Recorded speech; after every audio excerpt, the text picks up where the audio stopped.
You're listening to an AppleViz podcast. Hello there. My name is Thomas Domville. I'm also known as Anonymous. In that podcast, I'm going to kind of review two different apps that utilize something called a LiDAR.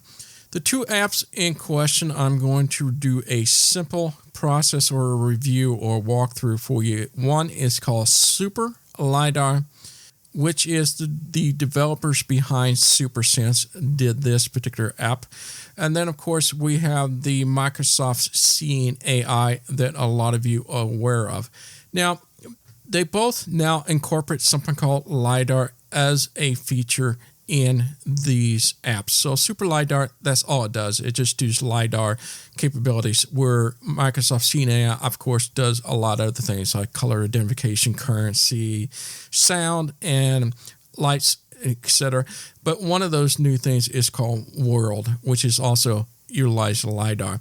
Let's sit back here and talk about LiDAR first. Yes, LiDAR is not a new technology. It has been around for many years in military uses and even today in our automated cars that you may have heard, and such as Tesla. However, the LiDAR technology that are within our iDevices are in its infancy stage or new to these devices. I am using my iPhone 12 Pro. This is the first model that utilize LiDAR, and it's the only model besides the iPhone 12 Pro Max when it comes to the phone line of Apple devices that offers LiDAR. So essentially, a LiDAR is a 3D sensing kind of a mapping thing. So think of it of a sonar. So if I place the camera in front of me, it's going to do a mapping around in front of what the camera sees. So it will do mapping in 3D, and of course, this is all AI, and artificial intelligence will then assume, that's a table, that's a chair, that's a door, that's a window. It has some potential. It is definitely in its infancy state. I'm doing this podcast because a lot of people have asked me, is that something I should get? Should I buy the iPhone 12 Pro or Pro Max for the LiDAR? Am I missing out on things? So I'm going to show you an example of what these two does, and you can kind of judge for yourself what I'm talking about. So it's really trying to educate you where we are going with the LiDAR. Now, the LiDAR has a limitation, has a severe limitation in my book for me to be able to use it in the real world. And I'll explain more to this. And that is the distance. Well, it can only go out 15 feet. That is it. So it only sees what's in front of you 15 feet. If I am doing a fast walk with my guide dog or with my cane, 15 feet is not very much. Sure, if I stood still, look around, or go very slowly, I think LiDAR is got some neat things it will do. Not something that is really useful, and no, I don't think it's worth upgrading to an iPhone 12 Pro just for the LiDAR. No way, it's not there yet. So I'm going to have you judge for yourself. So let's take Super LiDAR here first. Now, before I open this, I want to give you a heads up. As soon as I opens it up, you're going to hear a tone. And the tone will indicate the distance, and we'll talk about that. What you will not be feeling, and it doesn't do any justice to explain in an audio podcast, is that it does give a haptic feeling. So you get this vibration feeling. So it is very nice, and it's predominant. You can literally feel the things around you as you move around. It does a very good job in kind of in a 3D sense. I can go around and thing, and it gives me this haptic feeling like I'm going around like a box or something. It's kind of, it's a really weird feeling. It's kind of cool, but I'll give you my 2 cents and what I've done in the real world with this. Right now, I'm in my podcast room. There isn't a whole lot to show you, but I at least want to show you the basic, simple walkthrough of both of these apps. So let's start with Super LiDAR. Super LiDAR. Double tap to open. Okay, so here's Super LiDAR. I'm going to go ahead and double tap and open. A person without a mask. All right, so right now I'm feeling a haptic feeling, and it is pretty strong right now.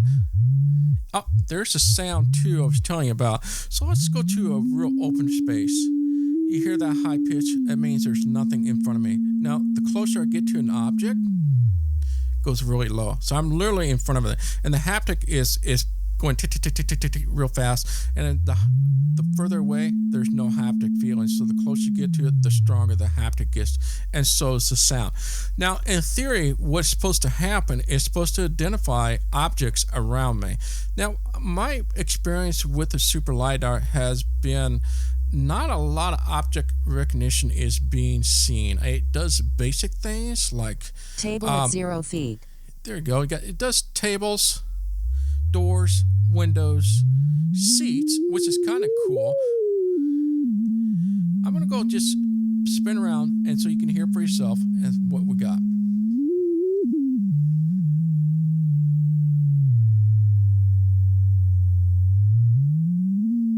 Door at 8 feet. Door at 10 feet.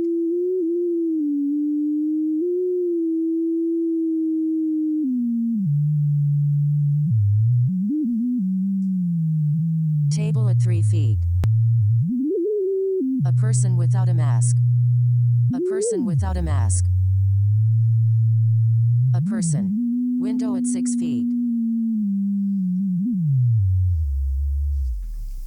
So you get the legit idea. Now, there wasn't a whole lot being spoken there, and that's just because of the limitation I have, and space-wise, I'm not able to walk around. I was able to detect seats, table, chairs, windows, doors. Very simple stuff it can identify. If I go to the left here...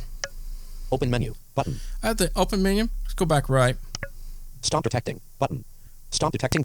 I'll Start stop detecting. that. One finger double tap. There's only two buttons here. Is either start or stop.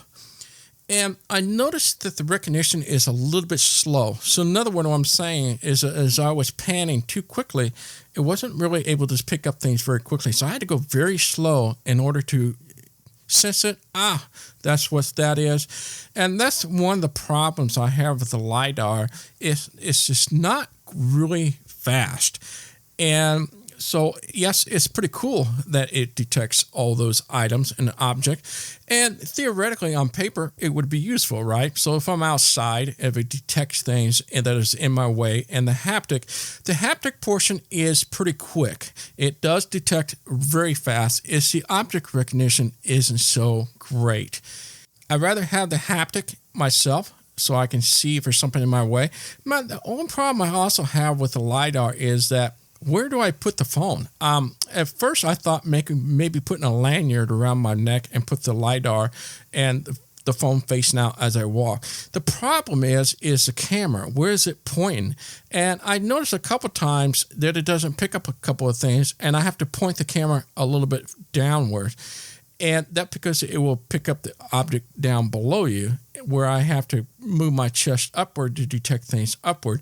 I wish it had a better depth of field, and I think that's a limitation of the camera view.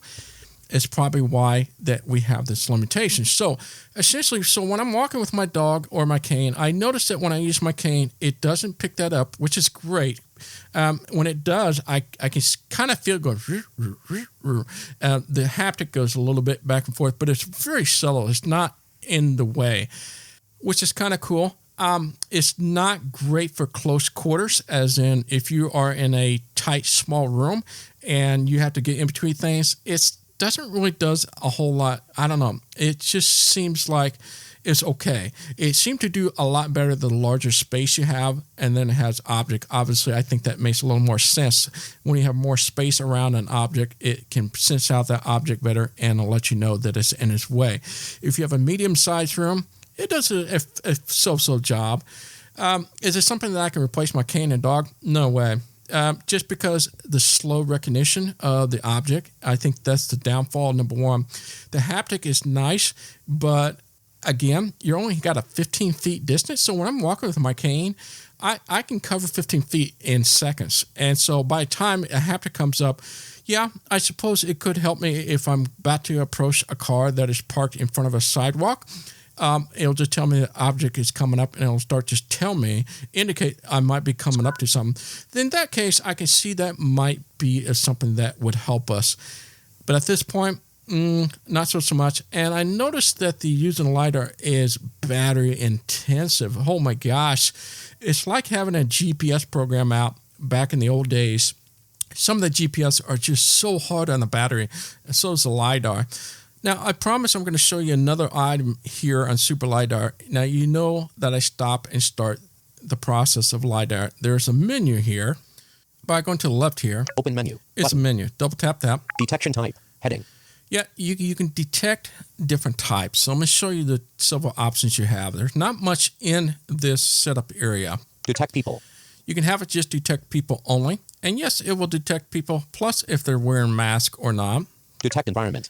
You can detect the environment, which is the object recognition I was telling you about, which is pretty limited at this moment. Detect all. Selected.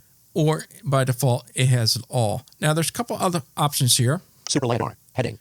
Help. Button. You got the help area if you need more help to understand what's going on. Request a call. Button. If you want to leave some feedbacks and thoughts with the people behind this app, you can double tap that to give them a call. Rate Super LiDAR.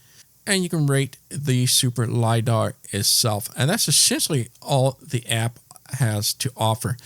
Now let's flip the coin here and change tables around. I'm going to head over to Microsoft Seeing AI. Super LiDAR. Seeing AI. Double. Okay, I'm going to go ahead and double tap and open this. Seeing AI. Menu. Button. I'm going to go to the bottom of the screen here. Channel. Currency. Adjustable. So Swipe up or there's down the with one finger to channels. adjust the value. You have to tell Microsoft CNA what you want to recognize. So I'm going to flip up until, or as I say, I'll swipe up until we get to World. Document. Short text. Product. Color. Preview. Handwriting. Light. Scene. Preview. Person. World. Preview. There it is. Now World, now this has a little bit more. Let's go to the top here. Menu. Button. We have the menu button. Now go to the right.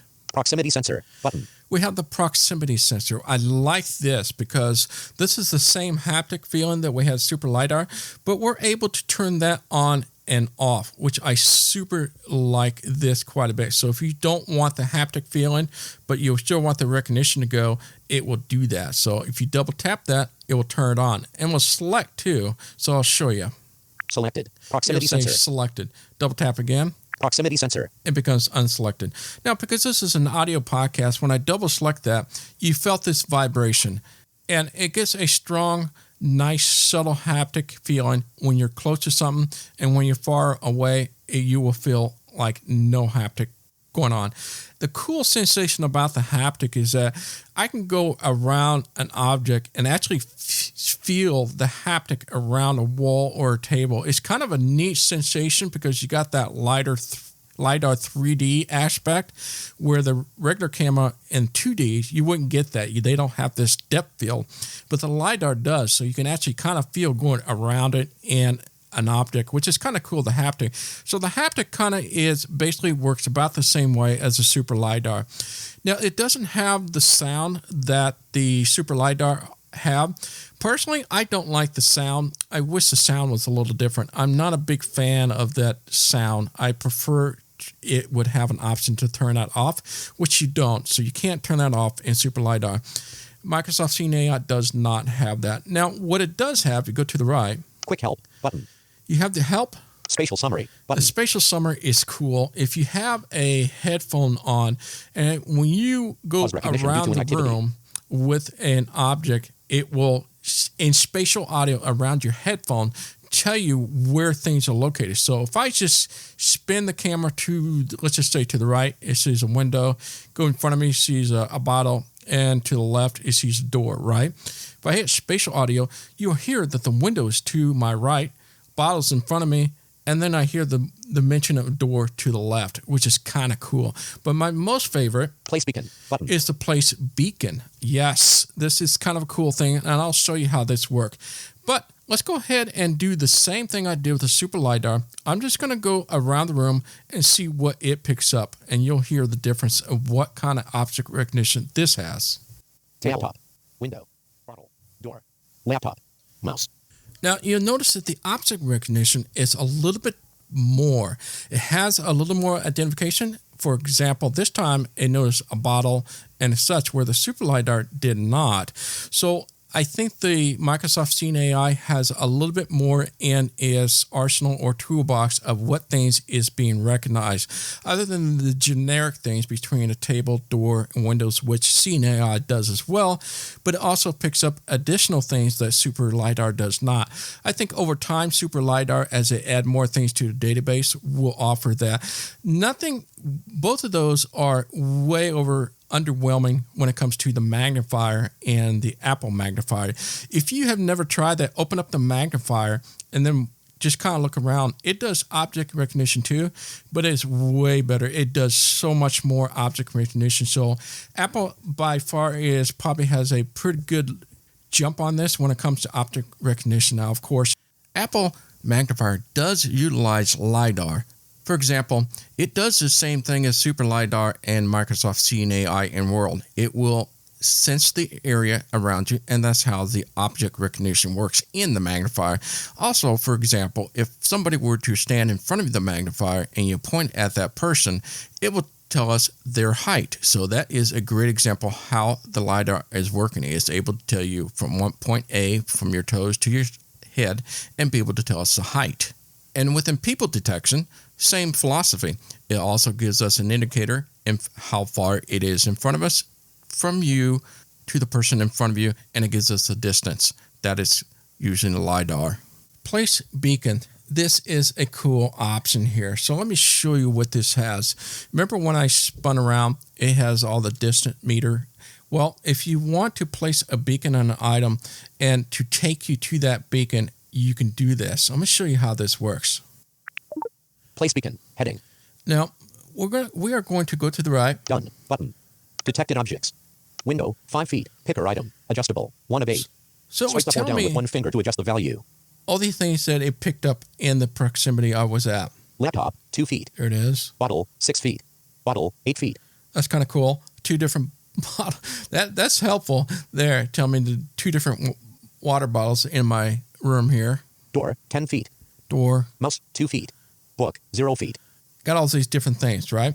So you pick the beacon you want to search for. So let's go find... Mouse. 2 feet. Door. 10 feet. Bottle. 8 feet. Bottle. 6 feet. Laptop. 2 feet. Now, I know it says 2 feet, but let's just say that was 10 feet out. And you are not quite sure where it's at. If we hit the start, so if I go to the right of here... Start. Button. Is the start button. I will start making this sound. And it's kind of like, let's play hot and warm game. The hotter you get, the better the sound. And the closer you get to it, the different sound you do it. And if you're on top of the item, it'll tell you that you're there because it'll just say, there's the laptop right there. So let's start. Laptop. Menu. Button. Laptop. So essentially what I did, it knew I was 3 or 4 feet away from the laptop. I started out far and it gives me the honing sound until I was able to locate the keyboard. So the closer I got to it, once I got on top of it, then it stopped and says keyboard.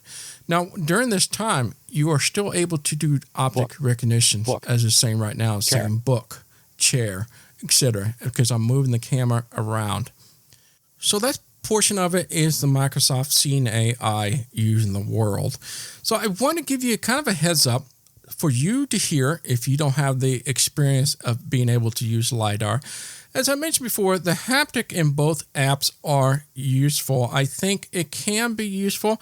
I find the Microsoft Scene AI haptic a little better. If I had to pick the two, which I think has a better haptic sensing, I think the Microsoft Scene AI has that down pat. When it comes to object recognition, again, as you heard for yourself, Microsoft Scene AI has that down too. It just has a handful more of object. Not a lot of object recognition. It has a few, just like Super LiDAR, but it has just a few more things. I think it can only grow from here as the object recognition gets better, and it recognizes a lot more things. Now, can I use this in the real world as I was beginning with the podcast from the get-go? And I talked about, is it worth getting the iPhone 12 Pro at this time to get the LiDAR? Me, not really. And you got to hear for yourself. Now, you may have a personal preference or a different need for it than I do. I think that's great, and I think that's what's important. The options is there. Now, I think you can also relate that it's in its infancy. It is not, as I mentioned before, when I use my cane or my dog when I go on a walk, can I put this on a lanyard? Yes. Could it help me with some of the object in front of me? Possible. Is it great in object recognition? No way. It's just not there yet. I don't think it's very helpful. If you're in a foreign room and you don't know where everything is, I suppose it could help you. There's a table over there and such like that. It is not something that you're going to be able to say, oh, find the remote or something that's small, because object recognition isn't there yet. I think at some point you can place a beacon on it, like on the CNA. I love the beacon part, is that if you're just unable to find that bottle of water and you just put the beacon on it and it will take you to it, you will find it. It's got some potentials there. Both are just underwhelming when it comes to real world usage. Obviously, you never want to use it to replace your walking or with your dog, of course. And as I mentioned before, the distance is just very limited, especially if I'm walking. At 15 feet, we can cover that distance so quickly. The haptic feeling of obstruction or something in front of you, I think would be there. However, as I mentioned before, it's about that camera field. And if you're not pointing at the right direction, it may not even see that. There's been a couple times where I have an ottoman that it senses the ottoman. It doesn't tell me that it's there as an object recognition. However, when I got closer and closer, it didn't show that. I didn't get the haptic feeling, and I ran into the ottoman because the ottoman is very short. So it's not higher than my knee. It's lower than my knee height, and that gives you kind of an idea. So that's not a good thing. If a door's closed, yeah, obviously, because you're pointing at the door and it's going to go beep, beep, beep, beep, and it's going to tell me the door is closed, which is kind of cool. But if you're walking really quickly, you better have a fast sensory and just stop all of a sudden. Obviously, if it's a door, we know something's coming up, we would slow down. So if you're in a slow down position, it does a pretty good job in a haptic. But when it comes to walking, I don't think it is quite there yet. I still run into things, and that field vision, if I put the phone down too far looking down, it's not going to show me anything upward. There's, if the refrigerator door is open or a pantry door. I mean, how many of you had a pantry door? One of your kids left that open. That would have been kind of cool to let me know that pantry door is open. Yes, I know that's a kitchen, but I don't know if that pantry door is open. And if you're like me, I'm guilty of this. I don't use a cane when I'm at my house. I know my way around the house. And if I had my cane, yes, I would have been able to see if that pantry door was open. Otherwise, I would have to carry this phone around and put it out in front of me or in a lanyard. Is that realistic? I don't know. If you're in a Walmart, same thing. People are going to look at you like, why does she have the phone out like that? So I get it. I don't care what they think and things like that. But if it was on a lanyard, and I suppose if I had earbuds on and that sensory thing, that would be kind of cool. I think that would be useful. It tells me how far they are in front of us using the haptic feeling. I think that's pretty cool. But the people detection, I still think in the Apple magnifier is better at people detection in front of you. It's free and it's built in. I like that. And plus it tells me how many feet instead of just a haptic or sound distance. I like knowing how far it is. Otherwise, I'm just kind of gauging around, moving around myself, trying to figure out where that person is. Use common sense. It's not quite there. So in a short summary, overall, that we have listened to in this podcast. First is the limitation of 15 feet. I think the hardware will only has room to grow, and the potential to maybe further this distance would be a great benefit. But this is maybe years to come, or even in the next model. Who knows with Apple. But that's something I would like to see extended to make it more useful in a quick pace. Number 2, object recognition, as you heard, is in its infancy stage, as in terms of numbers of objects it can recognize. It's very limited this time. The good news is that this can only grow now and to the future. So at any time that Super LiDAR, Apple, or Microsoft want to incorporate more object recognition, they can do that now. And so we will only get more and more objects being recognized 3, lastly, I think as a whole it has potential, and it is something for you to hear. And as you heard yourself, there are some things that it needs to be worked on. So I hope this puts some ease to those areas. Maybe you're asking yourself, I wish I'd gotten that iPhone 12 Pro just for that LiDAR. And now you can just sit back and say, well, maybe that was not a bad idea to hold off. Or if you're like myself, we went ahead and did it, and you now know the experience that we have. I'm sorry for the lengthy podcast. I just want to do this because I figure people would like to hear about it, where we are with the LiDAR, and how far we must go until we get to the point where I could say, this is really cool, you got to have it, and etc.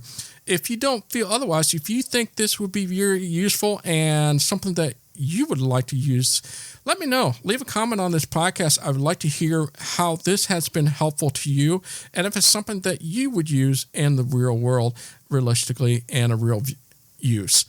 My name is Thomas Domville, also known as Anonymous. Until next time, bye-bye. This AppleVis podcast has been brought to you by the community of applevis.com. For the latest in resources and tips and tricks to get you the best experience from your Apple device, visit www.applevis.com.